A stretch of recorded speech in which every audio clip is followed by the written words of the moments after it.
The mysterious man breaks into a hideout where he is ambushed by a group of assailants. After dispatching them all, except for their leader who manages to escape, he gets intel on his next assignment. The man's alias is Kufa Vampire, who is a member of the guild White Knight. An assassin by trade, he is given a fresh assignment to ascertain whether Melida Angel, the esteemed daughter of the Angel family, indeed possesses mana, all while assuming the role of her tutor. The Angel family, renowned for producing exceptional paladin-level offspring, vehemently opposes the notion of dishonor if Melida were to be the result of an affair with a commoner, and lacked mana. In such a scenario, they inform Kufa that he must eliminate her to protect the integrity of the Angel family. Kufa adopts a friendly demeanor and quickly befriends Melida. Despite the disdain she faces from her peers, instructors, and her own jealousy towards her paladin-class cousin Elise, Melida exhibits an unwavering spirit, diligently honing her swordsmanship skills and independently confronting malevolent lycanthropes, beings that lurk in the shadows beyond Flandor, the last bastion of humanity, lured there by her grandfather, Lord Mordred, to coerce her into awakening her latent mana. While Kufa surmises that Melida might be an illegitimate child,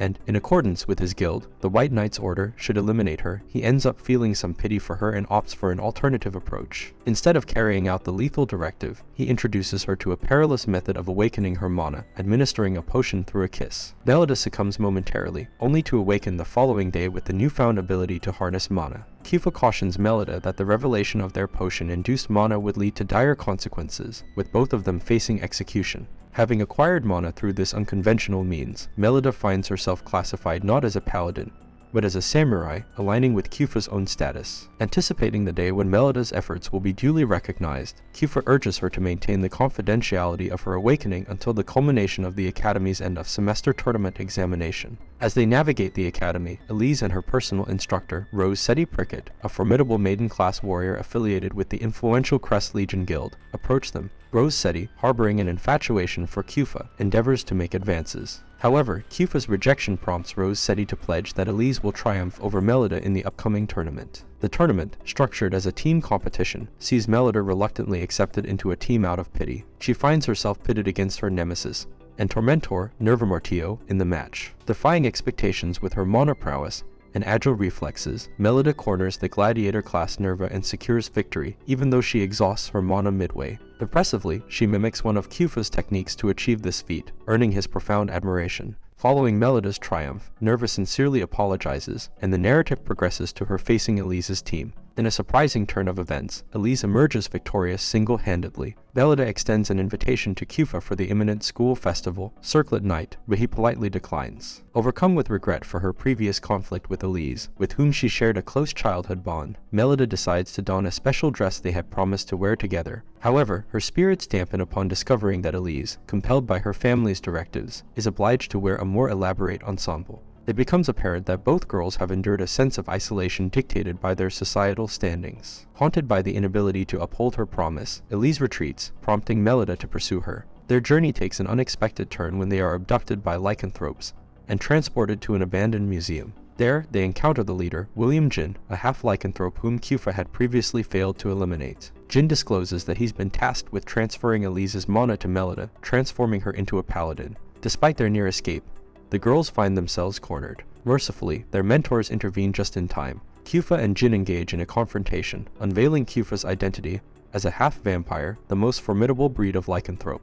In a fierce clash, Kufa inflicts severe injuries on Jin, sparing him only to convey a stern warning to his superiors. Back at the festival, Kufa invites Melida to dance, and she, in turn, expresses her desire for him to remain by her side indefinitely. Meanwhile, concerns arise within Kufa's guild about his perceived deviation from their directives, prompting them to assign a mage named Black Madia to conduct an investigation. In a retrospective moment, Elise reminisces about Melida shielding her from a lycanthrope wolf during their venture through the forest. As the new semester commences, the school principal declares the onset of the annual competition between St. Friedswood and St. Dottridge Girls' Academy, named the Luna Lumiere Selection. To the astonishment of both faculty and students, Melida and Elise emerge as chosen participants. Melida assembles her team, selecting Nerva and a girl named Shenfus Widog. During a respite from their rigorous training, Melida encounters a mysterious individual, Mule Amour from St. Dottridge, who offers words of encouragement. Kufa exposes a maid from Elise's household attempting to depart, unveiling her role in manipulating the name selection to disrupt the relationship between Melida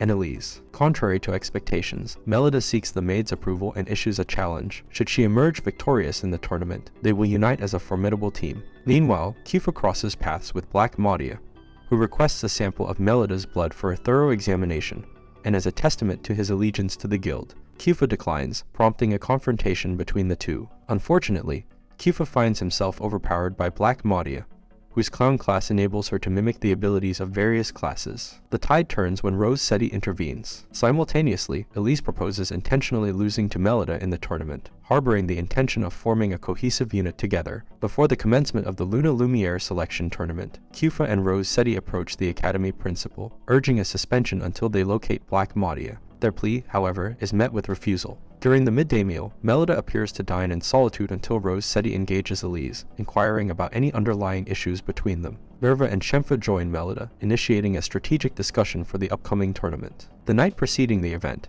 Kufo delves into Melida's concerns regarding Elise, unraveling Elise's intention to intentionally lose. Kufo advises Melida to engage in a private conversation with Elise to reconcile their differences as kin. At the beginning of the tournament, Nerva and Shemfa fend off assaults from Elise's teammates, enabling Melida to engage Elise in solitary combat. Simultaneously, Kufo encounters a dubious girl atop a school tower observing the unfolding skirmish. Believing her to be Black Madia, he initiates an attack only to be unexpectedly repelled by her Diablo class. Upon inquiry, she introduces herself as Mule Lamour, a member of one of the 3 Knight Duke houses. Dismissing her as Black Madia, Kufo apologizes, recognizing the limitations of Black Madia's ability to imitate only lower-ranked classes. The clash between Melida and Elise intensifies until Melida seizes an opportune moment to catch Elise off guard, eliminating her from the competition. Nerva approaches, and Melida discerns the imposter with distinct mana, exposing her as Black Madia in disguise. Kufo and Rose Seti confront Black Madia, emerging victorious. Kufo escorts her beyond the academy confines, providing a missive for further detailing Melida's growth.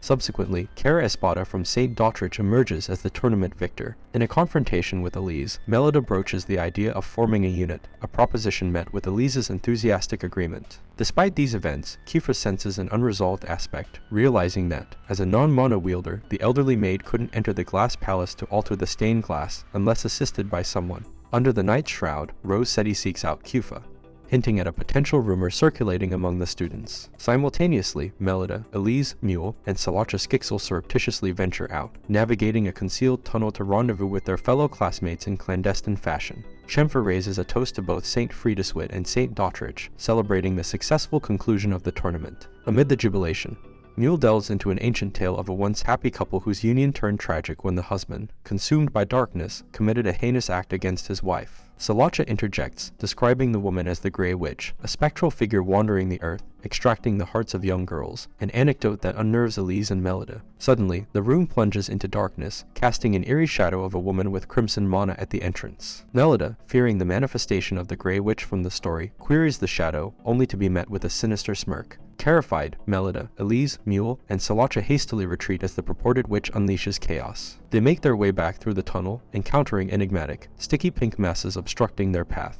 Despite a brief confrontation, they are compelled to flee from the witch. Eventually finding their way to the exit, they are dismayed to discover Kufo, seemingly with his heart removed. Kufo guides them back to the dormitory, revealing that he learned of the secret gathering through Rose Seti and decided to participate in her ruse as the Grey Witch. While admonishing the girls for breaking curfew, Kufo's lecture is cut short by their exhaustion, prompting them to share a bed for the night. Melida emerges from a troubling dream, greeted by Kufo urging her to prepare for a school expedition to Shangarda, an enclave beyond Flandor, boasting one of the few human settlements. As they reach the academy, Rose Seti dashes forward, proposing to Kufo that they feign an engagement to deceive her father, Marquis Blossom Prickett, who has already selected a suitor for her. Much to Melida's dismay, Kufo acquiesces. Upon Blossom's arrival, he suggests conducting the wedding ceremony in Shangarda, Rose Seti's hometown and the field trip destination. However, Rose Seti asserts her contentment with her existing fiancé. Blossom scrutinizes Kufo closely, evoking memories of a supposed deceased serial killer from Rose Seti's past. While Rose Seti remains oblivious to this recollection, Melida, troubled by the revelation, skips class to seek answers from Kufo. In her pursuit, Melida encounters Black Madia, now known as Lack. As she begins to hear mysterious voices in her mind, a scream emanates from the corridor, leading them to an unconscious student. Blossom uses a potion to discern that the culprit is a male wielding blue-colored mana, casting suspicion on Kufo. Later, the students arrive in Shanga, where Melida, still haunted by voices, wanders towards peculiar plants. Blossom intercepts her, cautioning about the region's perilous mystery spots. Information surfaces about an ailing resident, requiring elimination to halt the spreading ailment. Rose Seti leads Kufa to a church, expressing remorse for her earlier proposal but expressing gratitude for his cooperation. As Kufa returns to Melida's dorm, she expresses discontent at his tardiness, demanding recompense. Kufa takes her on an excursion, revealing a mystery spot he discovered long ago. They reach a magnetic cave, experiencing weightlessness, much to Melida's delight. During the night, Melida grapples with another haunting dream and is roused by Elise, who discloses another attack by the blue mana assailant, with Kufa conspicuously absent. Melida and Elise reach the grim scene, witnessing Blossom's adopted children drained of vitality. Blossom, casting suspicion on Kufa, asserts that he committed the crime, prompting him to instruct the townsfolk to apprehend him.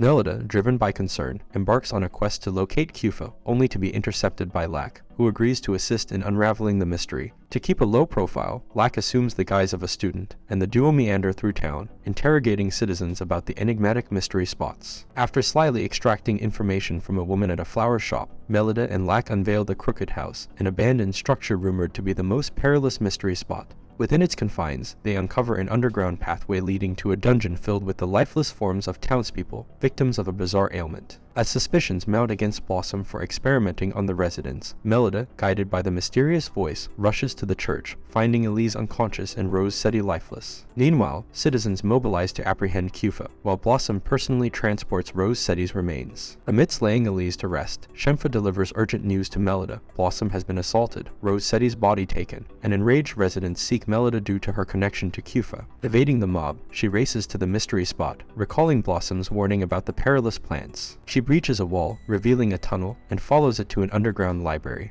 Rifling through the files, Melida uncovers Blossom's meddling with lycanthropes and humans through the night gene factor. The haunting voice resurfaces, and suddenly, Rose Seti materializes with white hair and blue mana. The voice commands her to attack, but Kufa intervenes. In their clash, Kufa undergoes a vampiric transformation, prompting Rose Seti to flee and leaving Melida to gaze upon him in horror. In an attempt to approach Kufa, Melida finds herself restrained, and he declares his intention to erase her memories, reverting them to the day they first met. Unyielding, Melida kisses Kufa, vowing to stand by his side regardless. Kufa discloses his identity as a half-lycanthrope to Melida, recounting his origin as one of Blossom's experimental children in Shanga. Successfully blending human and lycanthrope traits, he narrates a past encounter with an immense spider-like lycanthrope named Nakwa that attacked the town. Collaborating with Father from the White Knights, they vanquished the creature. However, Rose Seti was gravely injured, compelling Kufa to transform her into a vampire to save her life, concealing her memories to spare her from the burden of her true nature. Requesting Melida's discretion,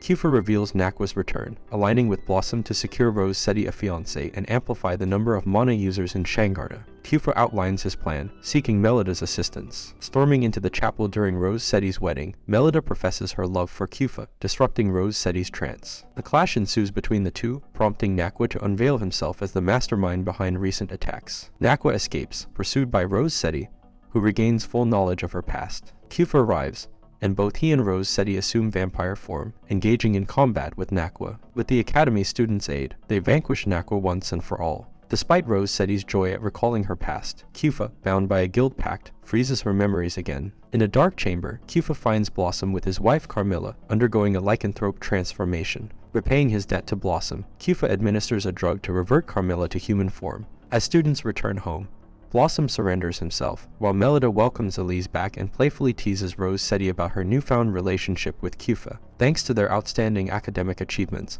and rigorous training, Melida and Elise receive an invitation from the headmistress to partake in the imminent Vibria Goat Librarian certification exam. Meanwhile, a clandestine assembly of nobles, led by Salach's brother, Serge Skixel, has surmised that Melida might be an illegitimate offspring. They devise a plan to scrutinize this during the exam, prompted by Mule Lemor's suggestion. On the exam day, Kufa receives a summons from Melida's father, Felgus Angel, who intends to bring her home. This decision follows an incident where an enigmatic masked man, claiming to be Melida's biological father, materialized at the school, fostering potential rumors. Despite Kufa's efforts to dissuade Felgus, they receive notice that the exam is under threat from the criminal guild Grimphus. Meanwhile, as the students participating in the exam face an assault, Melida and Elise become separated from the rest. Engaging in combat against spectral entities serving as the dungeon's custodians, they find themselves in a perilous situation. However, their predicament takes an unexpected turn when Sriracha and Mule intervene, coming to their rescue. Kyufa assures Rose Seti that he will address the threat posed by Guild Grimmfist targeting the students, instructing her to stay behind and safeguard the others. Mule explains the participation of Melida and Elise in the exam, extending an invitation for them to join as a team. Subsequently, the group encounters a disorderly bookshelf requiring meticulous rearrangement. As they reach for a book, diminutive imps materialize as adversaries. Melida triumphs over them, prompting Mule to instruct Elise and Sriracha to restore the books to their correct positions. Once the books are in order, they receive special volumes signifying their exam success. However, Sriracha unexpectedly appropriates Melida's book. Meanwhile, the headmistress endeavors to reunite with the remaining students but falls victim to Grimmfist assailants, sustaining injuries. Kyufa intervenes, dispatching the adversaries, while a guild executive summons additional spectral entities. Mule takes the book from Sriracha, announcing that Melida's class designation is Samurai, before initiating an attempt to escape the labyrinth. As ghosts encircle Kyufa, Jin materializes, eliminating the remaining foes. Jin discloses that Grimmfist's target isn't solely Melida, but the entire student body of the academy. Father appears, enlisting Jin in his service in exchange for the formula to reverse lycanthropes to humans. Father charges Kyufa with locating the missing girls and ensuring their safe return. Meanwhile, Melida confronts Mule, demanding an explanation, only to be met with a spell, engulfed in a radiant light. Melida awakens in a peculiar courtroom reminiscent of the Queen of Hearts' domain in Alice in Wonderland. Mule, Serge Skixel, and other noble families from Flandor preside over the proceedings as the jury. Accused by Serge of deceiving everyone as an illegitimate Angel family member, Melida faces a tumultuous jury hurling insults her way. Undaunted, she asserts her rightful position as the Angel family heiress, vowing to prove it by attaining the strength to join the Crest Legion. Serge accepts her challenge and proposes a duel against Sriracha to validate her claim. Initially quartered by Sriracha's formidable Dragoon class, Melida employs Kyufa's training, executing a feat to catch Sriracha off balance and secure victory. Doubt creeps into the jury, questioning the validity of their accusations. However, Serge unveils a magical pen that transforms into a colossal, ink-like dragon. As the girls evacuate the nobles, Serge's true identity is revealed. He is a member of Guild Grimmfist in disguise, claiming to be Melida's biological father. As he launches an attack, Kyufa intervenes, enabling them to join forces and defeat the masked assailant. Awakening in the real world beside Serge, the masked man meets his demise at Serge's hands for their failed scheme. Days later, the true culprit emerges as a disgraced Crest Legion member. Felgus, Melida's father, arrives to investigate the Legion's current status. He later discloses that a distant relative of theirs was a samurai class. While Melida was born samurai instead of paladin class, Felgus acknowledges her as his daughter. In a subsequent meeting with Kyufa, Melida pledges to one day protect him, solidifying his decision to stand by her side. And this is all for this video. Make sure to subscribe if you enjoyed it, and I will see you in the next one.